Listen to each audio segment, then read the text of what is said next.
Hello my dear student, good morning all of you. मेरे channel Mithun GS classes में आपका स्वागत है। मैं पिछले 3 सालों से वीडियो नहीं बना रहा था। समय के अभाव के कारण मैं वीडियो नहीं बना रहा था। पहले जो वीडियो बनाया करता था वो कंपटीशन लेवल का क्वेश्चन रहता था, लेकिन अब जो बना रहा हूँ वो 9th और 10th वाले बच्चों के लिए है।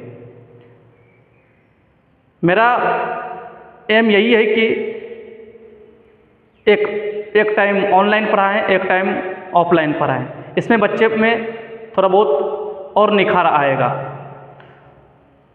जो भी बच्चे इस वीडियो को देखेंगे, अगर उसको पसंद आएगा तो अपने बच्चों के साथ, दोस्तों के साथ शेयर करके, ताकि मुझे भी पता चल सके कि ये वीडियो किसको किसको पसंद आता है, ताकि मेरे अंदर ये मोटिवेट हो सके, ताकि अच्छा से अच्छा वीडियो बना के आप लोगों के बीच रखें। अगर जो भी बच्चे मेरे से जुड़ना चाहते हैं तो मेरा एक कोचिंग चलता है लालापुर भदेर कहलगाँव। जो बच्चे मेरे से जुड़े हुए हैं तो वो ठीक है। जो बच्चे मेरे से जुड़ना चाहते हैं तो मेरा कॉन्टैक्ट नंबर है 9113172942। तो ये वीडियो खास करके 9th वाले बच्चे और 10th वाले बच्चों के लिए, कोई भी subject, math, Hindi, Sanskrit, social science. तो आज मैं पहला टॉपिक लेके आया हूँ क्लास 10th का चैप्टर 1 रियल नंबर। तो अगर ये वीडियो 9th वाले बच्चे देखेंगे, अगर वो कैपेबल हैं, सक्षम हैं कि हम 9th का भी सिलेबस पूरा कर सके और 10th का भी पूरा कर सके, तो ये वीडियो देखेंगे। तो थोड़ा आसान, आज पहला क्लास है तो थोड़ा सा मैं नर्वस हूँ, क्योंकि ऑन स्क्रीन आया हूँ बहुत दिन बाद। पहले जो आते थे ऑफ स्क्रीन था, लेकिन अब जो मैं आया ऑन स्क्रीन आया हूँ तो पहला मेरा ये वीडियो है, तो थोड़ा सा कोऑपरेट करेंगे। तो आज मैं कुछ क्वेश्चन लेके आया हूँ, थोड़ा इजी क्वेश्चन है ताकि आप लोग समझ सके। और जिसको भी समझ में नहीं आए वो कमेंट बॉक्स में कमेंट कर देंगे। जो भी मतलब ऑफलाइन में है तो ऑफलाइन उसको हम कोचिंग में बता देंगे, जो ऑनलाइन के माध्यम से है तो वो उसको ऑनलाइन के माध्यम से बताएंगे। तो पहला चैप्टर है वास्तविक संख्या। तो वास्तविक संख्या होता क्या है, तो उसको मैं आज डिटेल से बताता हूँ। तो वास्तविक संख्या, उसको इंग्लिश में बोलते हैं रियल नंबर। वैसी संख्या जिसका वर्ग करने पर धनात्मक संख्या या शून्य प्राप्त हो तो उसे हम वास्तविक संख्या कहते हैं। मतलब कोई भी संख्या रहेगी, उसका वर्ग करेंगे तो उसका धनात्मक संख्या होनी चाहिए या तो शून्य होनी चाहिए। यही एक दो शर्त है वास्तविक संख्या का। तो जैसे 1 का स्क्वायर करेंगे, पॉजिटिव में 1 आया। 2 का स्क्वायर करेंगे, √2 है, रूट का स्क्वायर करेंगे तो रूट कैंसिल हो जाता है। 2 का स्क्वायर तो 2 ही हो रहेगा, मतलब रूट का स्क्वायर। 2 का स्क्वायर फिर 4 हुआ। माइनस में रहेगा तो माइनस हमेशा चेंज हो जाता है, स्क्वायर रहेगा तो पॉजिटिव में चेंज होता था। √5 गुना √5 5 होता है। 0 का स्क्वायर करेंगे, 0 भी मेरा वास्तविक संख्या है। तो अगर रूट के अंदर माइनस में हो, अगर उसका स्क्वायर करेंगे तो माइनस भी रहेगा। उसको हम वास्तविक संख्या नहीं बोल सकते हैं, काल्पनिक संख्या बोल सकते हैं, क्योंकि शर्त है कि कोई भी संख्या धनात्मक संख्या, मतलब वर्ग करने पर धनात्मक संख्या या शून्य हो तो उसको हम वास्तविक संख्या कहते हैं। इसीलिए सारे का स्क्वायर पॉजिटिव में आ जाए। नोट में है कि अगर कोई परिमेय संख्या, वो परिमेय संख्या सम, विषम या पूर्णांक संख्या भी हो सकता है वास्तविक संख्या। तो मैं छोटा से क्वेश्चन लेके आया हूँ। आज पहला वीडियो है इसलिए मैं छोटा सा क्वेश्चन लेके आया हूँ।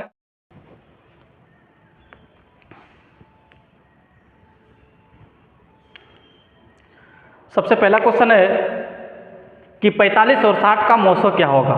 मोसा का मतलब होता है कि महत्तम समावर्तक, जिसको इंग्लिश में बोलते हैं हाईएस्ट कॉमन फैक्टर। तो मोसो का मतलब दूसरा भी अर्थ निकलता है कि मोसो का जो भी मोसो निकलेगा वो भी किसी भी संख्या को विभाजित कर देगा या कोई भी संख्या को काट देगा। तो मोसो का मतलब यही है। तो 45 और 60 का मोसो निकालने का बहुत तरीका है, लेकिन 10th स्टैंडर्ड के लेवल से मैं बता रहा हूँ कि 45 और 60 का मोसो क्या होगा। सबसे पहला मेथड, जो 2 मेथड बताएंगे, जो अच्छा लगे वो आप अप्लाई करिएगा। 45 और 60 का मोसो।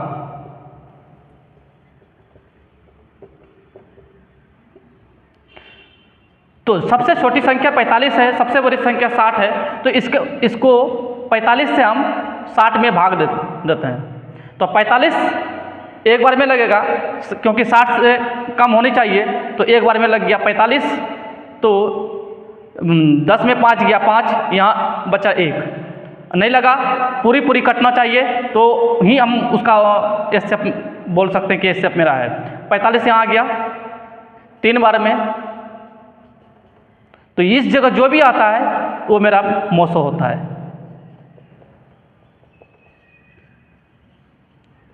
मोसो कितना आया? 15। तो एक नोट में लिखे थे कि विभाजित कर देगा, कोई भी संख्या को भी काट देगा, मतलब कोई भी मोसो निकलेगा।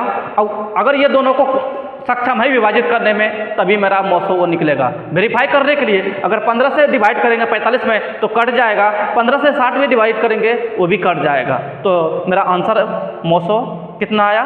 15। तो मेरा ये सही है। नंबर दूसरा क्वेश्चन,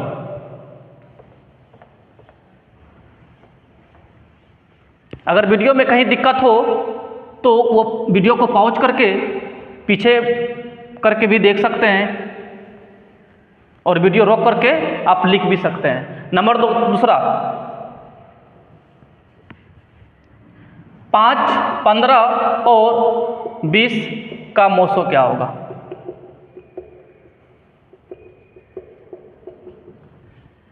यहाँ 2 नंबर था, यहाँ 3 नंबर आ गया। 3 नंबर का मोसो कैसे निकालते हैं? तो ध्यान दीजिएगा कि इसमें सबसे छोटी संख्या कौन है?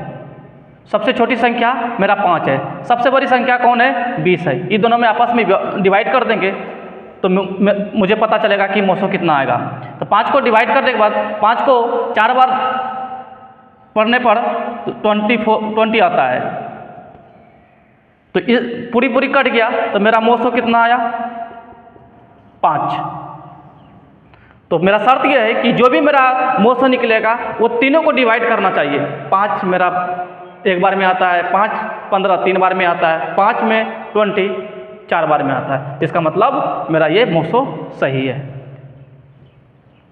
तीसरा क्वेश्चन, अगर क्वेश्चन लिखना चाहते हैं तो वीडियो रोक करके क्वेश्चन लिख सकते हैं। नंबर तीसरा,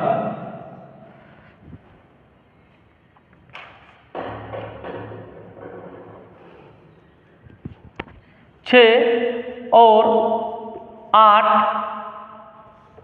6,8 और 22 का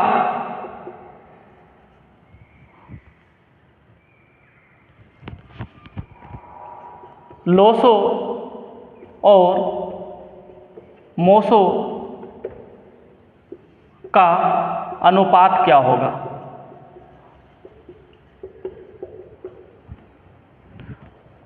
इसमें 3 संख्या है, लोसो भी निकालना है, मोसो भी निकालना है। मोसो बता दिए कि मोसो होता क्या है। लोसो फिर से बताता हूँ, मतलब लोसो बता रहे हैं कि लोसो होता क्या है। लोसो का मतलब होता है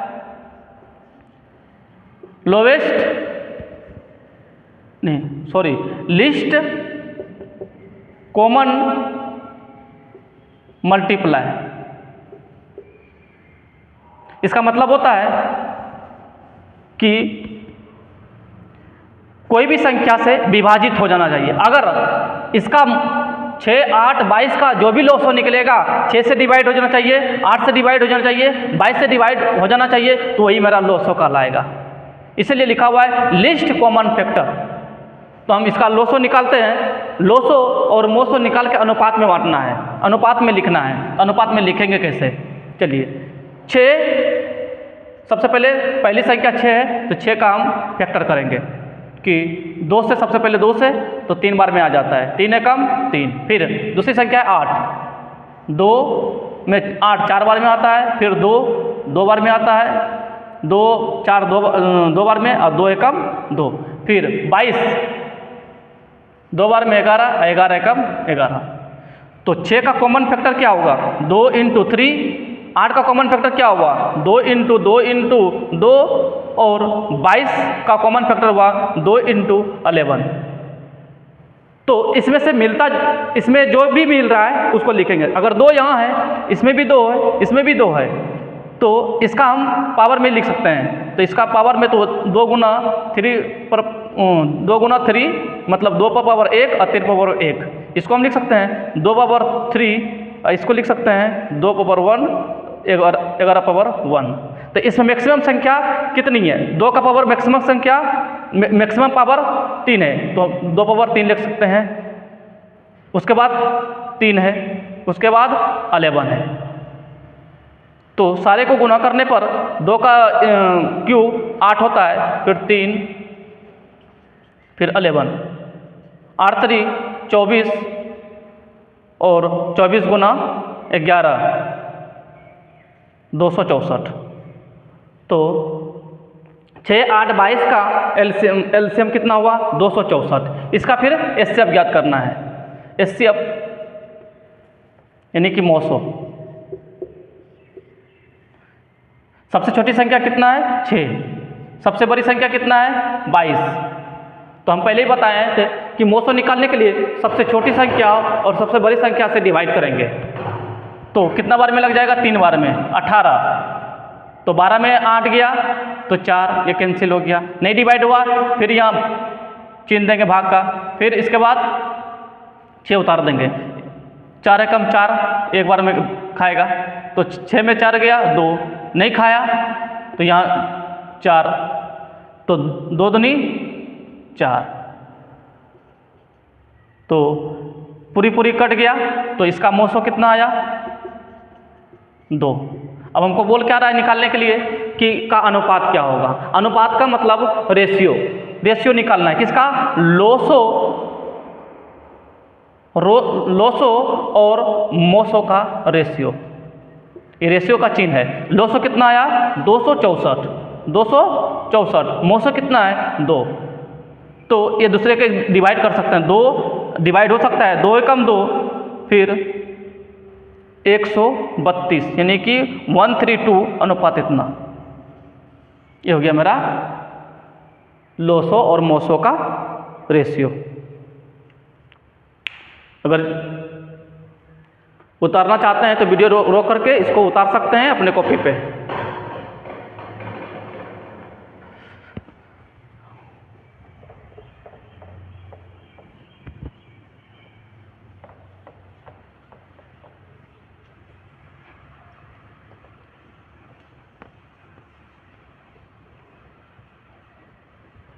नंबर 3, सेम क्वेश्चन 4 नंबर। अगर वो क्वेश्चन समझ में नहीं आया तो मैं दूसरा क्वेश्चन उसी तरह से लेके आया हूँ। 2 10 और 20 का लोसो और मोसो का अनुपात ज्ञात करें। सबसे पहले लोसो ज्ञात करते हैं। लोसो सबसे पहली संख्या कितना है? 2। तो 2 एकम 2 का फैक्टर हो गया। फिर 10, 2 से भाग लग जाएगा 5 बार में, फिर 5 एकम 5, फिर 20, 2 पंचे नहीं 10 बार में खा जाएगा ये, और फिर 2 पंचे 10 और फिर 5 एकम 5। तो 2 का फैक्टर क्या होगा? 2 ही होगा। 10 का फैक्टर क्या होगा? 2 गुना 5। और 20 का फैक्टर क्या होगा? 2 गुना 5। तो इसको हम लिख सकते हैं, 2 power 1 into 5 power 1, 2 power 3 5 power 1। तो लोसो निकालने के लिए हम देखते हैं कि मैक्सिमम पावर 2 का कहाँ पे है। 2 का मैक्सिमम पावर यहाँ पर है, तो 2 पावर 3। 2 का कहानी खत्म हो गया, क्योंकि 2 पावर यहाँ 1 है, 2 पावर यहाँ 1 है, यहाँ 2 पावर 3 है। तो लोसो मतलब निकालने के लिए तो मैक्सिमम पावर को लेते हैं। फिर 5 पावर 1 5 पावर 1 कोई भी लिख सकते हैं। तो 2 पावर 3 तो 2 का क्यूब कितना हुआ 8, फिर 5 8 पंचे 40, तो लोसो निकल गया। फिर मोसो जैसे हम निकालना बोले थे उसी तरह से निकलेगा मोसो। तो सबसे छोटी संख्या कितना है 2, सबसे बड़ी संख्या कितना है 20। तो इसको हम भाग लगाएंगे 10 बार में, तो कट गया। तो मोसो कितना आ जा 2। तो पूछ क्या रहा है अनुपात, तो लोसो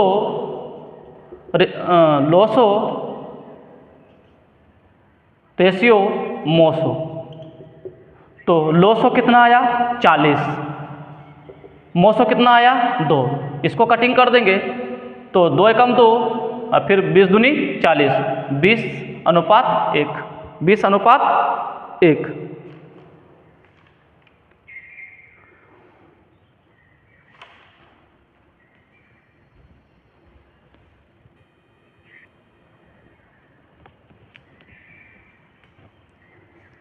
सॉरी 2 पावर 2 ही है यहाँ।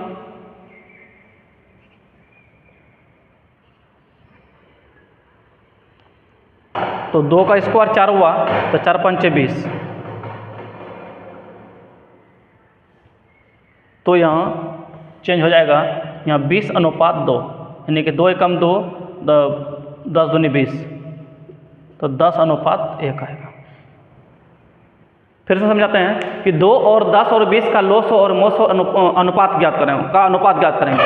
तो लोसो सबसे पहले निकालेंगे, 2 का फैक्टर करेंगे तो 2 ही आएगा। 10 का फैक्टर करेंगे तो 10 का फैक्टर 2 × 5 होगा, और 20 का फैक्टर करेंगे 2 × 2 × 5 होगा। 2 बार है तो इसलिए 2 पावर 2 और 5 का पावर 1।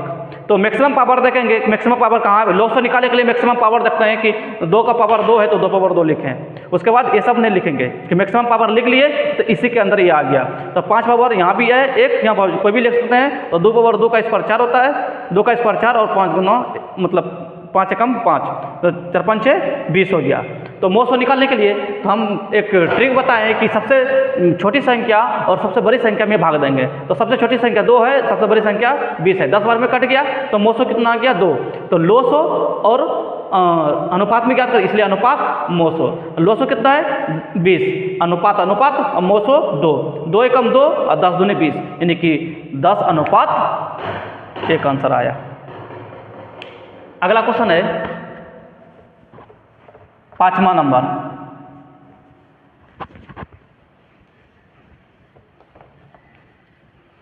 जिस भी स्टूडेंट को दिक्कत हो तो कमेंट बॉक्स में कमेंट कर सकते हैं। जो ऑफलाइन के माध्यम से है तो उसको हम ऑफलाइन में बता देंगे कोचिंग में, और जो ऑनलाइन के माध्यम से देखेंगे उसको ऑनलाइन में हम बता देंगे।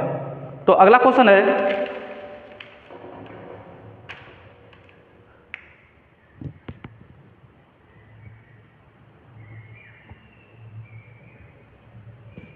144 के अभाज्य गुणनखंड 144 के अभाज्य गुणनखंड क्या होगा? 5वां नंबर क्वेश्चन 144 का अभाज्य गुणनखंड। पहले अभाज्य होता क्या है, अभाज्य गुणनखंड होता क्या है? अभाज्य का मतलब होता है कि जो खुद से कटे और 1 से कटे, जो अपने आप से कटे और 1 से कटे उसको अभाज्य संख्या कहते हैं। जैसे 2 मेरा अभाज्य संख्या है, क्यों? क्योंकि 1 से भी कटेगा और ये खुद से कटेगा, खुद के संख्या से। ऑफलाइन में जो भी बच्चे पढ़ते थे कितना बार मैं बता दिया हूँ कि अभाज्य संख्या होता क्या है। 3 भी मेरा अभाज्य संख्या है, क्यों? क्योंकि 1 से भी कटेगा और खुद से कटेगा। अब बोलेंगे 4 मेरा अभाज्य संख्या नहीं है, क्योंकि 1 से भी कट रहा है, 2 से भी कट रहा है और 4 से भी कट रहा है, इसलिए अभाज्य संख्या ये नहीं है। बोलेंगे कि 9 हो सकता है, नहीं, 9 एक कंपोजिट नंबर है। 9 भी मेरा अभाज्य संख्या नहीं है, क्योंकि 1 से भी कट रहा है और 3 से भी कट रहा है और 9 से भी कट रहा है। 2 या 2 से अधिक बार में अगर कट जाए वो मेरा अभाज्य संख्या नहीं होता है, वो कंपोजिट नंबर में आ जाता है, सअभाज्य उसको बोलते हैं। तो 144 का अभाज्य गुणनखंड होगा क्या? तो हम करके देखते हैं। कि अभाज्य संख्या अगर लिखना चाहेंगे तो हम बाद में लिखा देंगे, नहीं तो वीडियो को पॉज करके आप मेरा भाषा को समझ सकते, मतलब सुन के आप लिख सकते हैं कि अभाज्य संख्या होता क्या है। तो 144 का अभाज्य गुणनखंड निकालेंगे।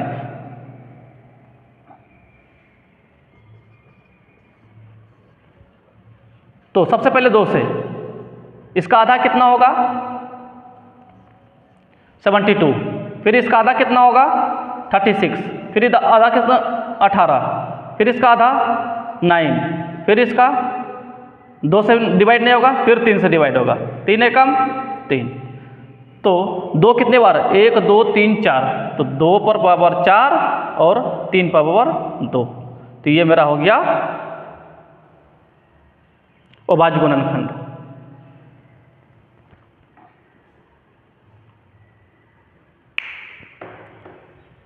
हो गया 144 का अभाज्य गुणनखंड, मतलब 144 का आधा 72, 72 का 36, 36 का आधा 18, 18 का आधा 9 और 9 का आधा नहीं होगा, इसलिए 3 का टेबल में आएगा, 3 3 9, 3 एकम 3। तो 2 पावर 4 क्यों लिखे, क्योंकि 2 4 बार आया है और 3 2 बार आया है।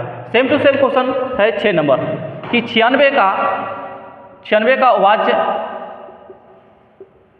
गुणनखंड। अगर वो नहीं समझ में आया तो इसको देखिए, 96 का अभाज्य गुणनखंड क्या होगा।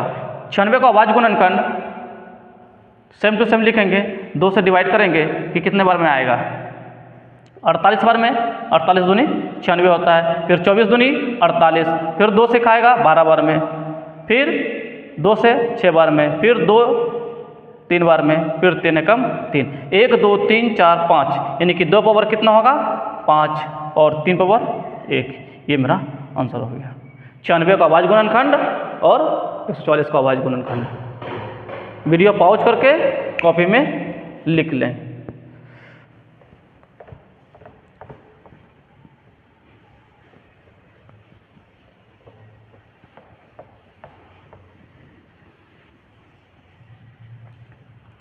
अगला क्वेश्चन है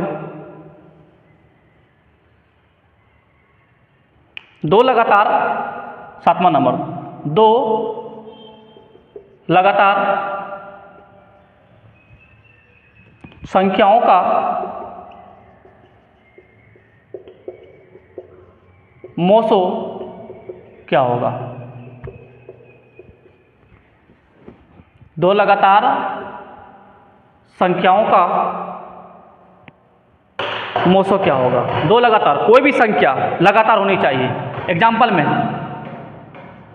अगर 1 और 2 लगातार संख्या हुआ, इसका मोसो निकालेंगे तो हम क्या बताएं कि पहली संख्या जो छोटी संख्या होगा वो बड़ी संख्या से हम हमेशा भाग देते हैं, तो 2 बार में कट गया, यहाँ कितना आया 1, मतलब 2 लगातार संख्याओं का मोसो हमेशा 1 होता है। कोई भी संख्या लेंगे, 9 10 भी लेंगे तो वही आएगा, 2 3 लेंगे, लगातार होनी चाहिए। अगर 2 लगातार संख्या है तो मोसो हमेशा 1 ही आएगा, ठीक है। अगर 5 6 लेंगे तो 5 6 भी लेंगे तो इसका मोसो कितना आएगा, देखिए 5 और 6 से भाग देंगे, 5 एकम 5, फिर 1 आया, फिर 1 से मतलब 5 में भाग देंगे तो आ गया 1, यहाँ भी 1 है, यहाँ भी 1, मतलब 2 लगातार संख्याओं का मोसो हमेशा 1 होता है, ये याद रखना है। 2 लगातार संख्याओं का मोसो 1 होता है। अगला क्वेश्चन 8 नंबर। आज बहुत कम ही क्वेश्चन बताऊंगा क्योंकि आज पहला क्लास है, तो धीरे धीरे क्वेश्चन का लेवल बढ़ते जाएगा। फिलहाल मैं छोटा छोटा क्वेश्चन लेकर आया हूं ताकि आप लोग समझ सके।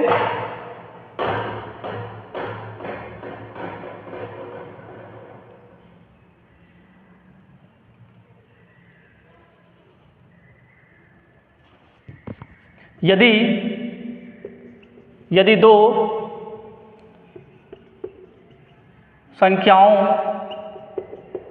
2 संख्याओं का गुणनफल 2166 एवं उसका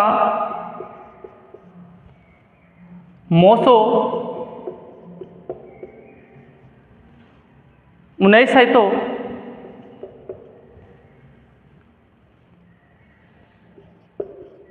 उसका लोसो क्या होगा।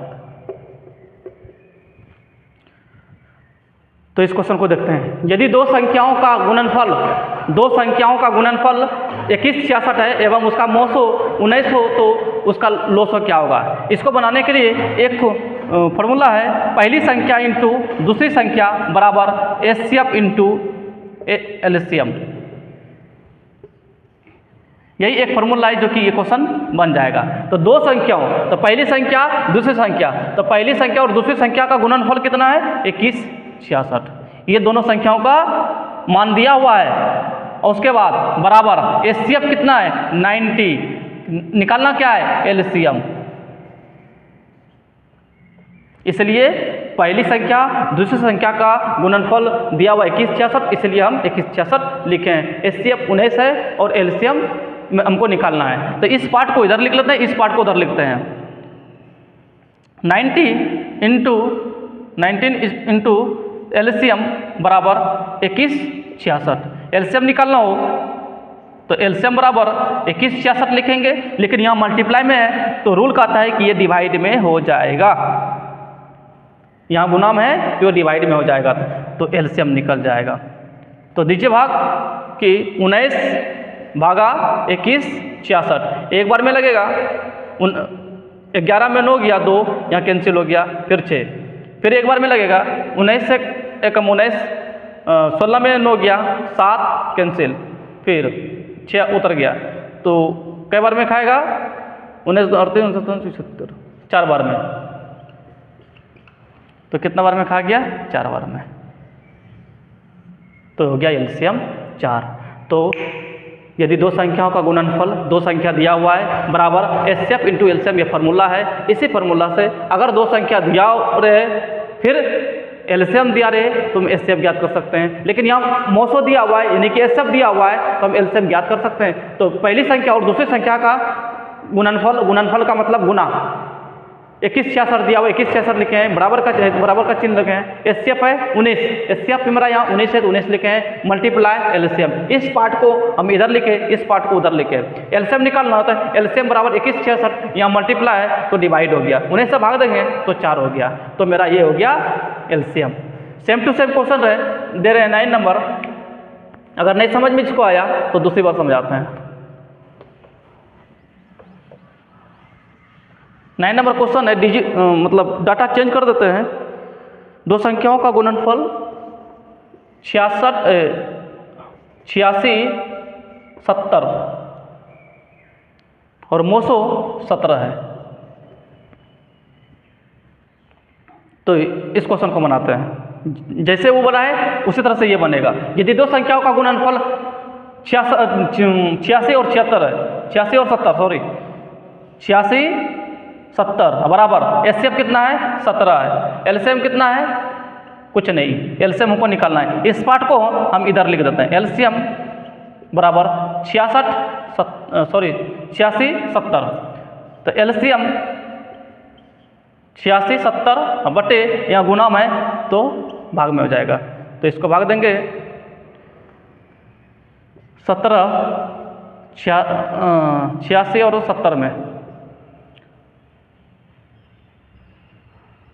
17 34 17 33 17 4 17 25 85, 5 बार में लग जाएगा 85, एक फिर 7 उतरेगा तो ये हो गया 17 कम 17, ये 0 बच गया तो 0 आ गया यहाँ, तो 510 आ गया 510।